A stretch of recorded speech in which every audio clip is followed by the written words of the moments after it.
हरिद्वार के जंगलों के बीचों बीच नील पर्वत की जड़ में स्थित नीलेश्वर महादेव मंदिर के दर्शन कीजिए, जहां अभिषेक करने से कैंसर जैसी बीमारियां दूर हो जाती है। गजराज भगवान शिव का घंटा बजाने के लिए आते हैं। हिंसक जीवों के आने का खतरा हर समय मंडराया रहता है, लेकिन आज तक मंदिर के परिसर में किसी भी हिंसक जीव ने प्रवेश नहीं किया, जबकि वे आसपास ही घूमते रहते हैं। आज हम आए हैं अष्टोसाबर मित्र के माध्यम से नीलेश्वर महादेव मंदिर, जो कि चंडी देवी की बिल्कुल निकट, बिल्कुल जड़ पे स्थित है हरिद्वार में। और हमारे साथ है पुजारी जी, लीलाधर जी पुजारी जी, और आज हम जानेंगे पुजारी जी से इस मंदिर की महत्ता। पुजारी जी बताइए कुछ इस नीलेश्वर प्राचीन महादेव मंदिर के बारे में। स्कंद पुराण के केदार खंड के अंदर नीलेश्वर महात्म्य नाम से नीलेश्वर महादेव के बारे में लिखा हुआ है। 35-36 पन्ने स्कंद पुराण के केदार खंड में इस शिवलिंग के बारे में उल्लेख है। एक किसी समय में उज्जैन का एक ब्राह्मण था, उसका नाम अश्वचित्त ब्राह्मण था।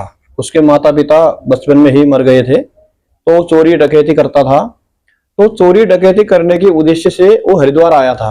आज से कई हजार वर्षों पहले न कोई बैंक होते थे, न कुछ होते थे। तो यहाँ के लोग जो है, यहाँ के जो लोग हैं वो पैसा जंगल में छिपाते थे। उस समय बैंक तो होते नहीं थे। उसने ये सोचा कि मैं यहाँ कहीं घात लगा के बैठ जाता हूँ। यहाँ के जो धनाढ्य लोग हैं यहाँ आएंगे पैसों को छिपाने के लिए, उनको मैं मारपीट करके पैसे छीन के ले जाऊंगा। इस जो पर्वत है, इस पर्वत का नाम नील पर्वत है। तो नील पर्वत में आते ही उस ब्राह्मण की बुद्धि एकदम से पलट गई। वो कहने लगा कि मैं चोरी नहीं करूंगा, यहाँ बैठ के साधना करूंगा। कई सालों तक उसने साधना करे तो भगवान शंकर प्रकट हुए। उनने कहा कि तूने नील पर्वत में तो साधना करी है, तेरे को मैं नीलेश्वर रूप में वरदान देता हूँ, तेरी सारी दरिद्रता मिट जाएगी। आज से मेरे इस जो शिवलिंग की नीलेश्वर के रूप में पूजा होगी। जो भी भक्त इस शिवलिंग में अपनी मनोकामना लेके पूजन करता है, उसकी मैं सारी मनोकामना पूर्ण कर दूंगा। ऐसे भगवान शंकर जी ने अश्वत्थ नाम को ब्राह्मण को वरदान दिया।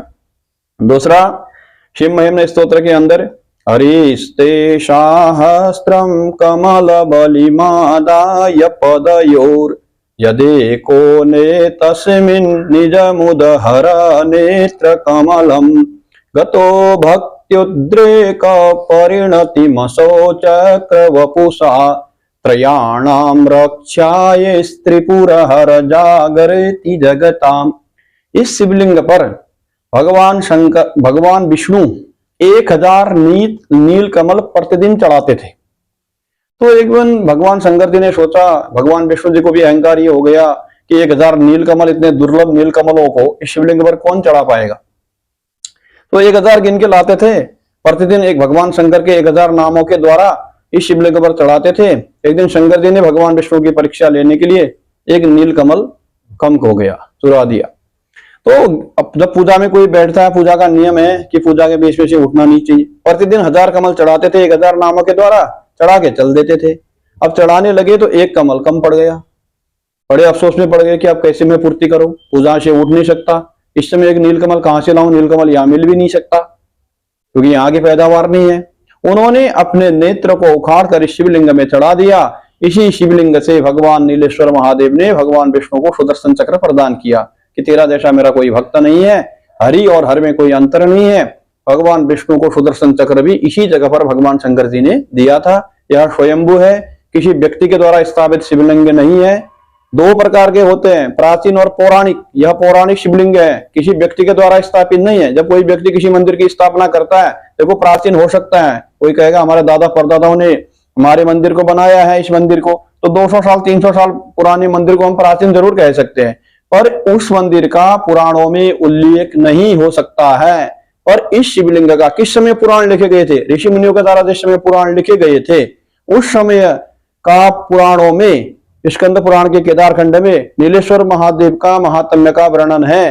तो आप अपने आप ही सोच लीजिए कितना पौराणिक शिवलिंग होगा, कितने 1000 वर्ष पहले का शिवलिंग होगा। इसमें बड़े ध्यान से देखेंगे, इसमें चरण पादुकाएं बनी है भगवान की, 2 चरण पादुकाएं बनी हुई हैं, आप देखेंगे बड़े गैर से।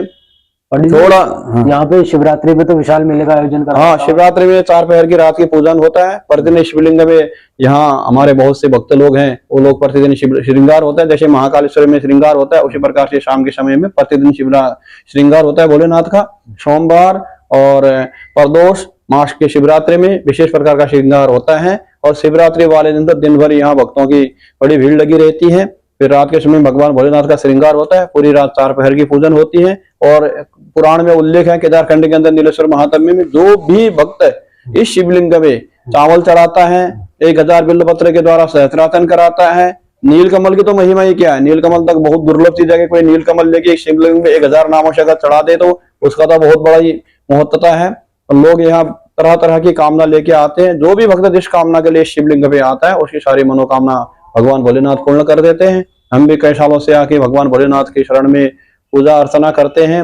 रुद्राभिषेक होता है, बड़े बड़े यज्ञ होते हैं, महामृत्युंजय, शतचंडी, सहस्त्रचंडी, लघु रुद्र, महारुद्र, अतिरुद्र, सारे प्रकार के यज्ञ इस मंदिर में हम लोग कराते हैं। मंदिर की बहुत बड़ी महिमा है। महिमा तो पुराणों में लिखी हुई है, पर जितना हमने जो पुराणों में पढ़ा है इस शिवलिंग के बारे में तो इसकी बहुत बड़ी महिमा है। स्वयंभू शिवलिंग है, इसमें कोई मशीन के द्वारा इसमें कोई बढ़िया सा चिकनावटता दी गई हो ऐसा कुछ नहीं है, अपने आप नेचुरल शिवलिंग है। कितने जमीन के नीचे हैं भगवान भोलेनाथ जो है यहाँ नीलेश्वर के रूप में विराजमान है। इस शिवलिंग की बहुत बड़ी महिमा है। बहुत से भक्त यहाँ पे आते हैं, तो क्या कोई ऐसा अनुभव है आपका कि कोई ऐसा भक्त आया हो जिसकी इच्छा कहीं पूर्ण नहीं हो पा रही थी, उसने यहाँ पे आकर रुद्राभिषेक किया, पूजा अर्चना किया और उसकी बहुत बड़ी इच्छा पूर्ण हुई हो, जिससे उसका जीवन बदल गया? ऐसे ऐसे लोग भी यहाँ आते हैं कि कैंसर के लास्ट पेशेंट तो डॉक्टर लोग जवाब दे देते हैं कि ये ठीक नहीं हो सकता। इस शिवलिंग में हमने कई बार ये गिलोय के द्वारा रुद्राभिषेक कराया, जिनकी संतान नहीं थी उनके गाय के दूध से रुद्राभिषेक कराया, उनकी संतान हो गई। लोग बार बार आते हैं यहाँ, बहुतों की नौकरी नहीं लगती, शिवलिंग में आगे रुद्राभिषेक करते हैं, उसके बाद नौकरी के साथ आते हैं। जिनके विवाह नहीं होता वो लोग विवाह के मन्नत मांग के जाते हैं, तो बाद में अपने पत्नी के साथ यहाँ आते हैं। तो बहुत सारी कामनाएं होती। मैं भी बहुत दूर से यहाँ आता हूँ पूजन करने के लिए, बड़े दूर दूर से भक्त आते हैं यहाँ। कहाँ से जो मेन भक्त है वो कहाँ से आते हैं यहाँ पर? अधिकतर तो हरिद्वार के हैं, तो थोड़ा शहर से बाहर होने के कारण से शिवलिंग के बारे में हर किसी को पता नहीं है। तो जिसको पता है तो एक बार आ गया तो बिल्कुल छोड़ता ही नहीं है यहाँ आने के लिए, क्योंकि उसकी हर मनोकामना भगवान भोलेनाथ बहुत जल्दी पूर्ण कर देते हैं, कोई समय भी नहीं लगता है। ऐसे ऐसे भक्त लोग आते हैं कि जिनकी कई सालों से जो समस्या ही समाधान नहीं हो रही थी, तो यहाँ आके उनकी समस्याओं का समाधान हो जाता है। यहाँ तो आते हैं, दूर दूर से आते हैं, राजस्थान से वगैरह और बाहर से भी लोग आते हैं। कई बार फॉरनर भी शिवलिंग में आके अभिषेक करा के गए हैं, उन लोगों का भी बहुत बढ़िया लगा। यहाँ एकदम शांति इलाका लगा। वो भी हमारे इंडियन हिंदू धर्म की वेशभूषा में साड़ी पहन के यहाँ कई साल भर में 3-4 बार आते हैं। बाहर से या अमेरिका से कई सारे लोग आके यहाँ पूजन करते हैं। बहुत सारे फॉरनर भी आके शिवलिंग में रुद्राभिषेक करा के गए हैं। बहुत दूर दूर से भक्त आके इसमें पूजन करते हैं। तो जैसा कि पुजारी जी ने बताया कि देश विदेश के श्रद्धालुओं की अपार श्रद्धा इस शिवलिंग में विराजमान है, और वह जो इसको एक बार दर्शन कर लेता है वह वहीं आता है, क्योंकि भगवान शिव साक्षात यहाँ पर ऐसा लगता है। रात्रि के समय, जैसे अष्टो साबर मित्र जी आपने देखा होगा, रात्रि के समय जब इनका श्रृंगार हुआ था, सोमवार को जब इनका श्रृंगार होता है फूलों से, तो ऐसा लगता है कि स्वयं भगवान शिव बिल्कुल अपने रूप में बैठे हुए शिवलिंग के रूप में। तो ये अब एक अद्भुत शिवलिंग है और एक अद्भुत प्रांगण है, जिसमें गुलदार, हाथी, शेर, चीते ये सब यहाँ पर घूमते रहते हैं चारों तरफ। तो ऐसा नेचुरल ब्यूटी है यहाँ पर, प्राकृतिक सौंदर्य। और ऊपर माँ चंडी देवी, माँ अंजना देवी, हनुमान जी की माता श्री विराजमान है, माँ चंडी देवी विराजमान है, और नीचे ये जो जड़ है पर्वत की, नील पर्वत की जड़, उसमें भगवान भोलेनाथ का ये अद्भुत समूह शिवलिंग है। और इसके लिए हम अपने सभी जो हमारे व्यूअर्स हैं उनसे आग्रह करते हैं कि एक बार आके यहाँ पे जरूर पुजारी से रुद्राभिषेक कराया जाए अपनी मनोकामनाओं के लिए, क्योंकि यहाँ पर मनोकामनाएं आदमी की पूर्ण होती है। यहाँ तक कि कैंसर पहुंचे कैसे यहाँ पे? कोई आदमी आ रहा है हरिद्वार हड्डी पड़ी पर आ रहा है, इस मंदिर तक कैसे पुजारी जी? इसकी आजकल तो गूगल मैप से बहुत अच्छा हो गया है। नीलेश्वर महादेव के लिए कहेंगे तो मेन तो यहाँ सबसे ज्यादा तो यह है कि चंडी देवी की जो उड़न खटोला की जो ट्रॉली है वो नीचे से चलती है। जैसे हमारा गौरी शंकर महादेव मंदिर है, शिव विवाह जनवास स्थल है, जैसे सबित सिंह शिवलिंग है, वहाँ शंकर जी की जो है बारात रुकी थी रात को, एक बार वहाँ बास बसा था। तो मेन तो यहाँ फेमस हुआ है कि आप कहेंगे कि चंडी देवी का उड़न खटोला तक जाना है, वहां से 50 मीटर की दूरी में नीलेश्वर महादेव मंदिर का जो है बोर्ड लगा हुआ है। कोई आसानी से यहाँ जो चंडी देवी का दर्शन करने आता है तो यहाँ से चंडी देवी का दर्शन भी हो जाएगा, और ट्रॉली से मुश्किल से 50 मीटर थोड़ा आगे ऊपर चढ़ाई में नीलेश्वर महादेव मंदिर है, आसानी से पहुंचने में कोई दिक्कत नहीं है। कोई ऑटो वाले को, हर किसी को भी पता है, या अपने वाहन से भी आना चाहता तो गूगल मैप में नीलेश्वर महादेव मंदिर का ऐसा सर्च कर लेंगे तो वो रास्ता भी गूगल मैप से दिख जाएगा उनको। और बाकी में फेमस तो ये चंडी देवी का ट्रॉली बोलेंगे तो हर कोई भी बता देगा, इसमें ऐसे कोई ज्यादा आने में कोई कठिनाई नहीं है। मंदिर तक हमारी गाड़ी आती है, मंदिर के नीचे मैं व्यूअर्स को बताना चाहूंगा कि हरिद्वार नजीबाबाद जो हाईवे है, बिजनौर हाईवे, उसी हाईवे पर यह कांगड़ी और राम के बीच में पड़ता है। कांगड़ी और हरिद्वार का जो चंडी घाट है उसका बहुत ही निकट है। चंडी देवी उड़न खटोला के बिल्कुल ही पास में है।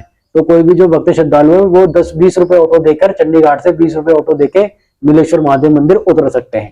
ठीक है पंडित जी, एक चीज और बताइए, जैसे कि ये वन्य क्षेत्र है और अभी शिवम जी ने बताया कि गुलदार फिर गजराज वगैरह यहाँ पे आते रहते हैं, तो क्या मंदिर परिसर में कभी घुस करके उन्होंने हमला किया है? शिव जी की कृपा से? नहीं, हमला कुछ नहीं किया। पिछले साल जो है हम श्रृंगार कर रहे थे, शाम के समय में 2-3 हाथियों का झुंड आया। तो हाथी इतने बड़े बड़े थे, हमारे नीचे जो है 111 किलो का घंटा लगा हुआ है, उसके सूंड से जो है, उसके सिर से जो है टच हो रहा था, तो घंटी बज रही थी। वो यहाँ से आया, भोलेनाथ का दर्शन किया, यहाँ से मुड़ के वापिस चला गया।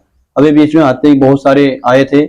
यहाँ हमारे गाय जो है निःशुल्क को यहाँ गौशाला है, कोई दूध दाद हम बेचते नहीं है। जो भी भक्त आते सबको चाय प्रसाद वगैरह पिलाते हैं। तो भोलेनाथ के लिए जो है दूध और आरती के लिए जो है घी यहाँ से उपलब्ध हो जाता है। गाय हमारी छुड़ी रहती है। कोई अभी तक जंगल के जो जानवर गुलदार वगैरह आते हैं, हाथी वगैरह आते हैं। और यहाँ सांप भी, सावन में सांप के नागन के जोड़े भी दिखते हैं। मोर वगैरह सारे पंछियां आती है। किसी ने भी अभी तक भगवान की भोलेनाथ की कृपा से न मंदिर के अंदर वो लोग प्रवेश करते हैं, न किसी के ऊपर उन्हें अटैक कर रखा है। भोलेनाथ की बहुत बड़ी कृपा है। और यहाँ जो भी जंगली जानवर तो आते रहते हैं, हर प्रतिदिन दिखते ही हैं। गुलदार तो यहीं तक ही आता है। हमारे तो कैमरे लगे हैं, कई बार कैमरे में भी गुलदार आया हुआ, इधर उधर से दिखा हुआ, कैद हुआ कैमरे में। हाथियों का तो झुंड आता है। अभी तक किसी भी प्रकार का हमारा मंदिर बिल्कुल 24 घंटा खुला रहता है। किसी भी प्रकार का कोई क्षति जंगली जानवर ने यहाँ नहीं पहुंचाई है। भोलेनाथ की बहुत बड़ी कृपा है। न मंदिर के अंदर वो प्रवेश करते हैं, मंदिर के चारों तरफ परिक्रमा करके वो अपने रास्ते निकल जाते हैं। तो इतना तो भगवान भोलेनाथ की बहुत बड़ी कृपा है। जी, हमारे भक्तों को एक चीज और बताइए, जैसे कि नीलेश्वर महादेव मंदिर यहाँ पे फेमस है, क्या इनका कोई विशेष मंत्र है जिसका जाप वो अपने घर पे कर सकते हैं, जिससे कि उनको शिव शंकर की कृपा प्राप्त हो? विशेष करके अब भगवान शंकर का तो विशेष करके रुद्राभिषेक का ही ज्यादा महत्व है यहाँ पे। तो वहाँ के अब भगवान शंकर जी के बहुत सारे मंत्र हैं। महामृत्युंजय मंत्र है, ओम नमः शिवाय पंचाक्षरी मंत्र है। किसी भी मंत्र का जो है जाप कर सकते हैं। नीलेश्वराय विद्महे महादेवाय धीमहि तन्नो शंभु प्रचोदयात्, इस प्रकार के नीलेश्वर महादेव की गायत्री भी है, तो उसका भी जाप कर सकते हैं। और बाकी अगर वो उनको कठिन लगता है तो भगवान शंकर के जो मंत्र है ओम नमः शिवाय मंत्र का भी जाप कर सकते हैं। बाकी रुद्राभिषेक अगर यहाँ आके करते हैं तो उनकी मनोकामना निश्चित तौर पे पूर्ण होती है। विशेषकर रुद्राभिषेक, कोई महामृत्युंजय कोई ज्यादा ही बीमार है तो कोटिर देवालय चैव अनंतम शिव सन्निधौ, ऐसे सिद्ध पीठों में किया गया महामृत्युंजय का जो जाप या ओम नमः शिवाय मंत्र का जाप, रुद्राभिषेक, अनंतम शिव सन्निधौ, शिव के सानिध्य में जो भी प्रोग्राम होते हैं, अनुष्ठान वगैरह होते हैं, कितना गुना फल की प्राप्ति होती है यह तो भगवान ही जाने। क्योंकि जो घर में पूजा करने से 1 गुना फल की प्राप्ति होती है, अन्य देवालय में करोड़ गुना, और शिव के सानिध्य में अनंत गुना फल की प्राप्ति होती है, ऐसा वर्णन है। तो बहुत बहुत धन्यवाद पंडित जी, आज आपसे जुड़ने के लिए बहुत बहुत धन्यवाद।